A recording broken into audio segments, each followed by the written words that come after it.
when it comes to creating content. The purpose doesn't have to be the same for everybody that gets into it. You don't have to do the same thing that I've done or that Dr. Mike has done or Dr. Lee, anybody else. Everybody kind of takes their own approach to it for their own reasons, and they find success in unique ways sometimes. Hi, I'm Mimi, the founder and CEO of MB Social, and I'm thrilled to welcome you to the very first episode of Med Creator 101. Today and every week, you'll hear from me and my dear friend, board-certified dermatologist, Dr. Dustin Portela. Thank you, Mimi. I'm Dr. Dustin Portela, and we have been friends for a long time. I'm a board-certified dermatologist. I practice in Boise, Idaho. I've got my own practice here, and I have been on social media since about the end of 2019 and grown on TikTok, Instagram, YouTube, Pinterest, Facebook. Basically, if there's a platform, I'm on it. I've been asked by countless colleagues about how to do the things that I've done on social media because it's been a fun creative outlet as well as just an opportunity to diversify things that you do in the practice in a crazy medical system that we're all trying to survive in. It's super interesting to hear how we met because Dustin's on all social media and I follow him on all things social media. We can say a little bit of a fangirl when we met. I am the founder of a social media agency, which I started actually 10 years ago. We're celebrating our 10-year anniversary, which is really incredible. But it really started from this passion also of social media, but I'm on the other side of it. I'm helping to run big pages. We have a team that manages some of your favorite beauty brands. We're the ones commenting, liking, and that's what led us actually to meet. I'm going to call you Dustin. Is that okay? Yeah, please. We're informal here. So Dustin and I met, and actually, I don't know if you know this. I think I had a little bit of a fangirl moment because I couldn't believe that you, this influencer, would want to reach out to me. It was very humbling. Yeah, I felt I was in over my head. I was like, oh, this is a big company and man, I need help. I need help on social media. I think the first time that we connected was probably the first social media project that I did after I had started to grow on TikTok and Instagram a little bit. I think I was doing a story takeover for CeraVe. And I'd worked with you and your team to get the credentials to log into the CeraVe Instagram. Maybe it was a live event or something like that. But I recognized that when I was emailing back and forth, it was coming from MB Social. And I didn't understand the whole world of companies hire other companies to help manage their communities on social media. And we had connected and talked there. And I think I asked you, do you guys do this for like regular people? Is that something I could have you do someday? Because I'm like starting to get kind of busy. I'm running a practice. Social media is growing. And you, of course, said, yeah, we can absolutely do that. And then kind of left it there for a few months until things just got crazy busy for me. First of all, it's a spoiler alert. I think a lot of brands would like people to think that they actually do the work, that they're behind the account. So they are. They are the ones also making the decisions. But it was during COVID, we started working with CeraVe and they were doing a lot of skin chats. So a lot of Instagram lives. We got the opportunity to and had the pleasure of working with and meeting a lot of dermatologists that were doing these skin chats. And I actually do remember working on like documents to find the questions for you, partnering with you, making sure you knew everything that was going on for the skin chat. But really, though, I had this like awe of, wow, I have the privilege and I'm so excited to be able to talk to this person. I don't think I've ever told you that. No, I didn't know that. Yeah, I was really flattered. And I think quite nervous then, but it was kismet and great timing because if you think about like where you started then and to where you are now, it's just unbelievable. Yeah, it's been a wild journey. And really, I think people sometimes are surprised that none of it was intentional. Like I didn't go into social media planning to do anything that I've done. No, I think you started just as like marketing, scrappy marketing, right? Yeah, it was really just scrappy marketing. When I came out of residency, I took a job with another clinic and it turned out to be a really bad situation, which unfortunately is not an uncommon story in the medical world where their contract isn't what they thought it would be. Or in my case, the individual wanted to change the terms of the contract, which I didn't agree to. And so I knew that I had to leave that job and I opened my own clinic at a time in my career when I wasn't planning to do that. And I was in this situation where I couldn't even afford to pay myself. I was traveling out of state to work for another clinic to make money, to pay my bills. And every dime that was coming into the practice was just paying my staff and paying my loans. And I turned to social media as a way of free marketing. And I just wanted to be able to post videos or pictures and I had no strategy. And I just wanted to start posting and hoping that somebody in my local area might see it and come into the clinic that I could treat their acne or a wart or whatever they might have. And now, fast forward, you have over 2 million followers on TikTok and really one of the leading social media dermatologists. And I think so many people, the burning question that I'm sure that your DMs are exploding. And I know people in passing always ask me is really, how did you do it? It was something that as I said, I didn't intend to. And so it was kind of a learn on the fly situation. When I go back to like who I was in high school or college, I was just focused on school and sports. I had no interest in any type of creative endeavor. I didn't take art. I didn't take theater. I didn't take video editing or anything. But what I found is that as I started to create content, I really enjoyed the process of it. I liked being able to be creative and take a trending audio and turn it into a dermatology style video, or to debunk myths, which were very common and still are on social media, and be able to give expert opinion on that. And as I enjoyed it, then I started to learn, how can I do this a little better? Because I am very competitive by my nature. And if I can do something really well, I'm going to try to do it really well. I don't like being average. So I started to learn how to do better video editing, and I got new apps on my phone to do better editing, and eventually moved to editing on my computer, upgrading my sound. I'm a tech nerd. I bought way too much equipment, but I use it all because I just wanted the audio quality. I wanted the video quality. I wanted the lighting to be better and better. And that's just one element of it, really, because then it starts to be, how do you have the time for that? And I quickly found out I didn't have the time to do it all. And that's kind of what spurred the relationship that I have now with you and with your team at MB Social. Is that was the first outreach that I did to ask somebody to come into my bubble and start to help me with that process. I mean, so many things that I think all work for you in the timing and also your passion, your expertise, your curiosity. But I was trying to remember, isn't someone in your family in theater? There's theater somewhere. My mother enjoys theater, musicals. She would do community plays when I was growing up. And so I think that's probably where I get it from, is seeing that that's there. And then just having this idea, and this is maybe kind of a funny or interesting story, is I've always noticed that people don't like being in photographs. And people are like, oh, don't take a picture of me or whatever. They try to avoid the camera. And I didn't understand why I was like that, because everybody else was like that. And then at some point during high school, I decided, you know what, there's no reason to avoid being on camera.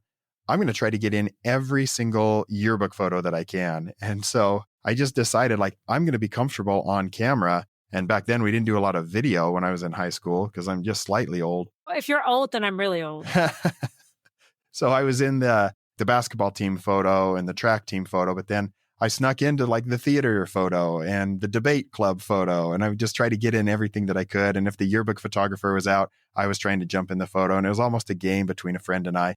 And I just learned that we're always more critical of ourselves when it comes to being on camera or being seen or being heard. And most people don't really care. And so I realized I don't have to have inhibitions around that. And that helped me to get on camera when it came time for social media. Because you already were good at like photo bombing and spamming. Yeah, it starts somewhere. That's so cool. I didn't even know that. But even now, and I'm sure when you started, you didn't realize that you were like onto a thing because it was a means to an end. And now there's this whole universe of people honestly trying to be like you or just trying to make it, which is where this thing that we're doing now came from. Because how do you unlock the secrets? How do you tell people how to do it? And it's not even so simple. Like, it's not a simple math formula. Yeah, it's really not a simple formula. And there's certainly highs and lows, even in my own social media journey, where you think the algorithm hates you and all of a sudden now your views are great. And there is some finesse to it. There's some mystery to it. But the ultimate things that I've learned is that being creative, trying new things, being willing to take risks, and then just doing it consistently and for the right reasons are the main things that I see lead people to success when it comes to social media. For sure. And I think the right reasons is huge. Even the domain that you're in it's a lane in of itself in the medical field. And physicians or people who are going to school to become a medical professional, you go from undergrad, taking your biology classes through medical school, through your residency, through your fellowship. Social media and marketing is not part of the core curriculum. No, I mean, I never learned anything about it. In fact, most of the time in medical school, this was my experience and probably that of many students is they tell you don't be on social media. There's some wisdom to that because if you're potentially going to post things that could be controversial, you want to be opinionated, that could come back to bite you. It could come back to haunt you in some way. That's a whole nother topic that I think we'll get into about staying in your lane, essentially. But when I really started social media in earnest, I was very focused on what it is I wanted to accomplish with that. And I think that it can be a safe space for medical students or residents to get into if they have the right focus as they get into it and understand that a professional platform does not also have to be a personal platform. Couldn't have said it better myself. And I think that now it's almost mandatory in a way if you want to be a successful physician. Maybe not mandatory. I'm not a medical professional, but people are told that they should be on social media in some format. And it's not always obvious how. Yeah, we've got some really fun things in the works when it comes to creating content. The purpose doesn't have to be the same for everybody that gets into it. You don't have to do the same thing that I've done or that Dr. Mike has done or Dr. Lee, anybody else. Everybody kind of takes their own approach to it for their own reasons, and they find success in unique ways sometimes. Totally. And I think that understanding what the core competencies are, what the principles are, what the mindset is that you just mentioned, there are certain skills that you really have to succeed. So right now, when we talk about that commitment, that dedication and patience that you have and continue to have, you're in it for the long run. Yeah, I really do just enjoy the process of it.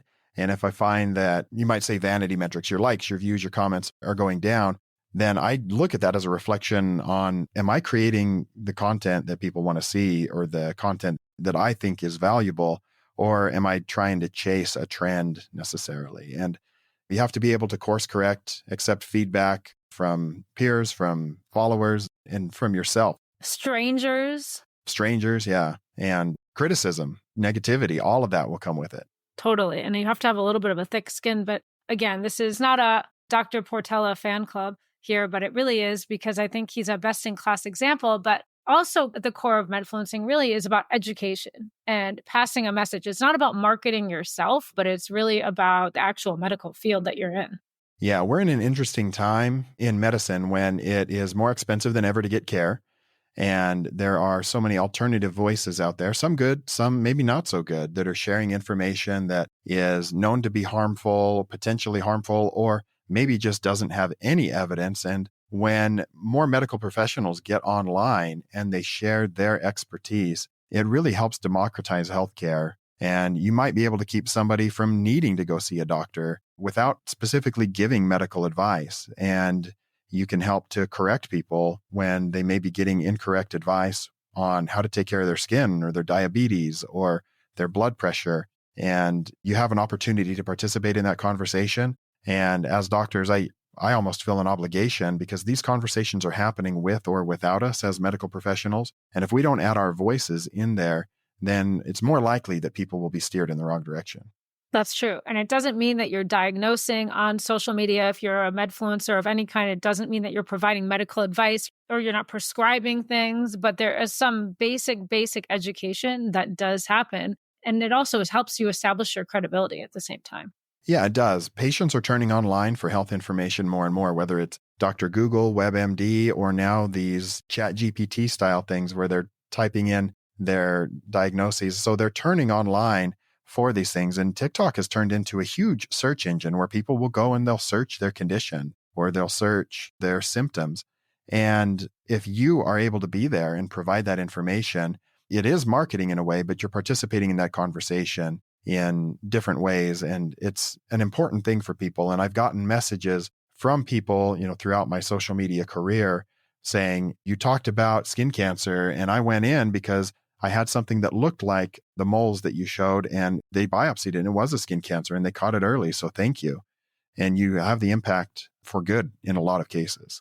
That's actually true because I actually just saw someone post about a melanoma that they found that they didn't think that it was cancerous and they went and got it checked. And so that was like their PSA and that was just from your average person. So the fact that when a doctor or somebody else can pass a similar message, but even give you more telltale signs, Not that now it's going to be fear mongering, that everybody is going to be self-diagnosing because they saw something on TikTok, but it's really important to be able to even like debunk that misinformation that we're talking about. Dustin and I spoke on a panel recently, and really we're diving into the proliferation of all the misinformation that's happening on TikTok.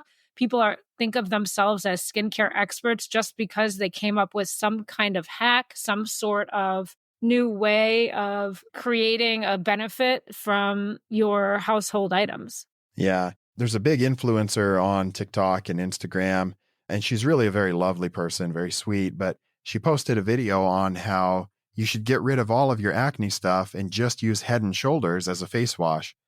And Head and Shoulders can treat some things, obviously, but within the next week or two, Head and Shoulders was like sold out everywhere. Are you serious? Yeah, that's not going to be the acne solution for a lot of people. And so, as dermatologist myself and several other people made videos about why this might work for some people, but no, most of you probably shouldn't be throwing out your acne treatments. So those kinds of opportunities where most people aren't going to be harmed by the bad information, but there needs to be more context given. Though I'll tell you one that really sat with me was this SPF one where someone did contour lines of how they wanted it to appear by using SPF.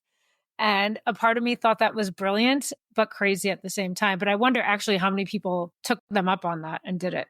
Those videos were very popular, so I'm sure it influenced a lot of people to give that a try and probably saw some funny tan lines and burns.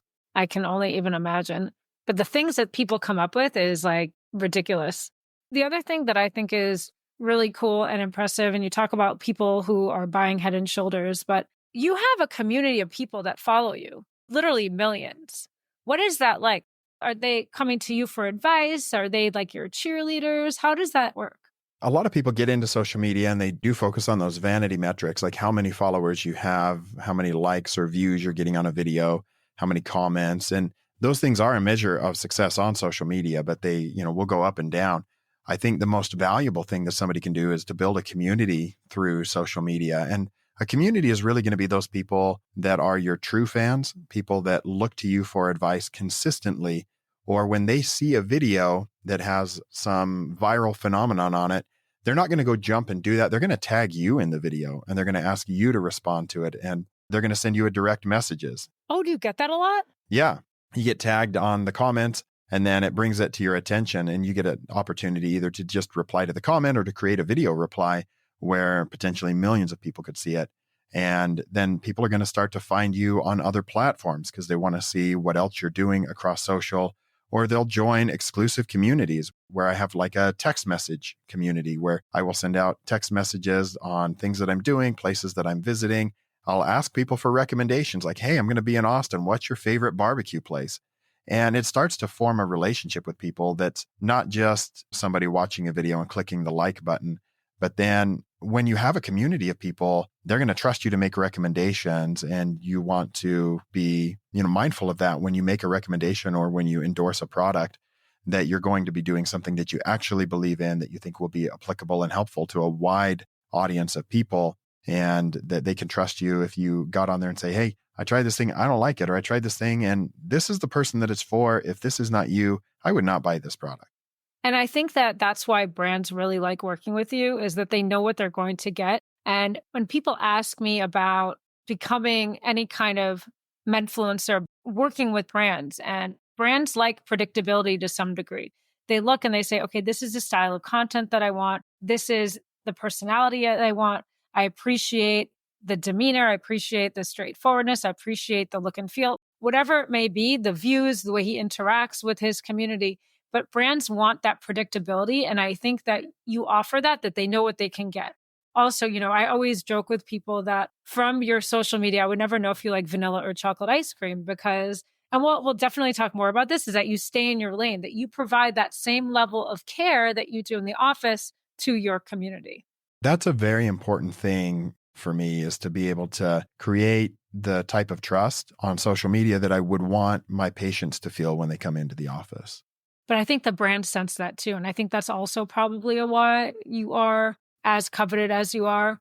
And let me ask you a question. Speaking of being coveted and your community, do you have people coming to the office because they saw you on social? Like, are people traveling to Boise? Most of the people already live in the area. I think that dermatology is a little bit unique in that it's not the type of thing you travel for most of the time. It does happen where people may travel a couple hours within the state, but we have a lot of rural area as well.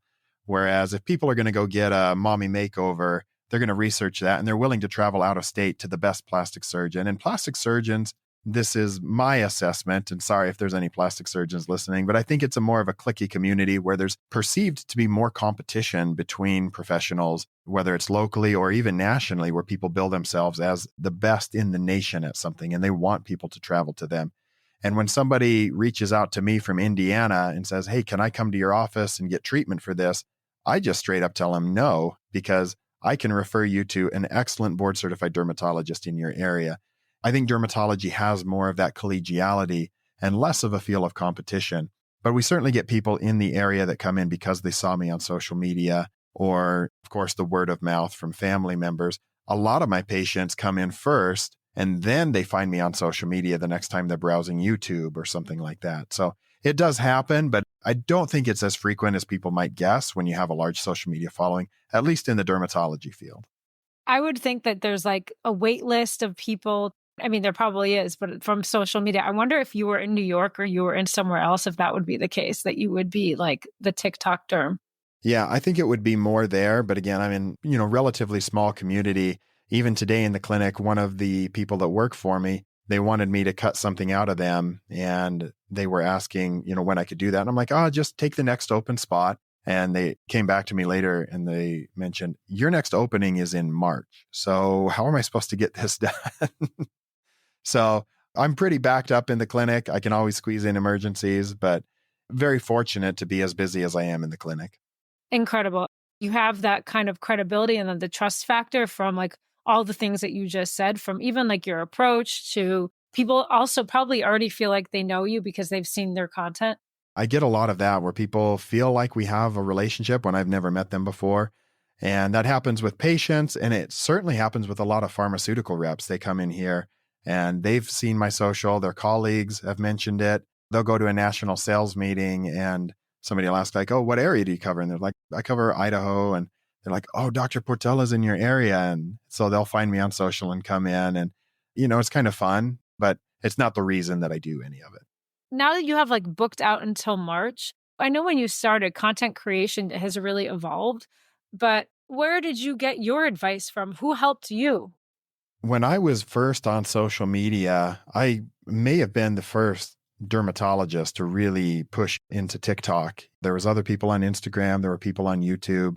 And so I didn't really have anybody that I could turn to, but I did start to watch other people that were not dermatologists and see how they created content, what made them successful, because there are universal things that help to drive success when it comes to social media. The way that you speak to the camera, the audio quality over video quality, surprisingly, and different things that you can implement are not necessarily specific to being a medfluencer. They're specific to being an influencer. And so I tried to gather from those resources. And then as more dermatologists came online, there was probably a core group of 6 to 8 that were fairly early on. We were involved in group texts and chat threads and trying to help each other out and encourage each other and bounce ideas off of each other. And so it became, a collegial thing pretty quickly where there was a lot of cooperation between early dermatologists and people would try new things and you'd see it and be like, oh, that's pretty great. I might try that too. And so it's been a lot of fun, but there wasn't a lot of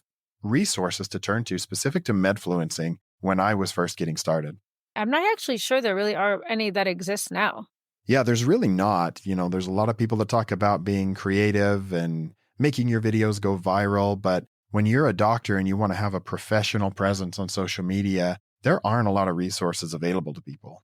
So I think we should share what resources are going to be available. That's a perfect transition. This is a topic for us that really came to the forefront. I think both of us probably were kicking some form of idea like this around, but we hadn't talked about it until we were at the AAD meeting in San Diego this last spring.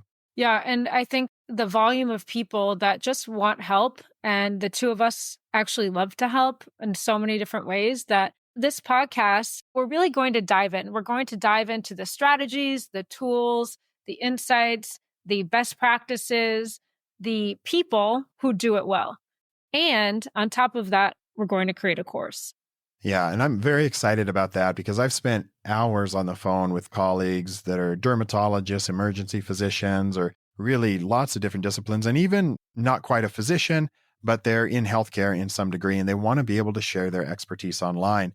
And it got to the point where it wasn't very feasible for me to spend an hour on the phone with somebody new every week saying, here's what you need to get started. Here's the platforms you should start on. Here's the editing softwares you should think about using. And I started to keep a little note in my phone where I would get a message from somebody and I could just copy and paste that and give them a bunch of information, and realized this could be done a lot better and actually be very valuable for someone. Extremely valuable. I'm excited to see that list. I remember when we were studying other people's videos and looking at the lighting and the setups to say, like, what is the best lighting? And now we can give it to anyone. And it's not just the equipment. And I think people need to understand that is we're going to help teach you how to be more comfortable on camera, how to improve your audio quality, your voice presence, the way that you just look at the camera, the way that you turn off screen, how you can collaborate with people, where you can find your niche, what kind of topics you want to talk about, and really how to grow a social media presence that serves you and that serves the people that you speak to. True. And for those of you that are more mature in the process already, I'm excited to talk to some of our favorite Medfluencers and learn more about their process, how they started, and also take a peek behind like the brand deals that they work on, and also the people behind the brands who have worked with them and why they work with them.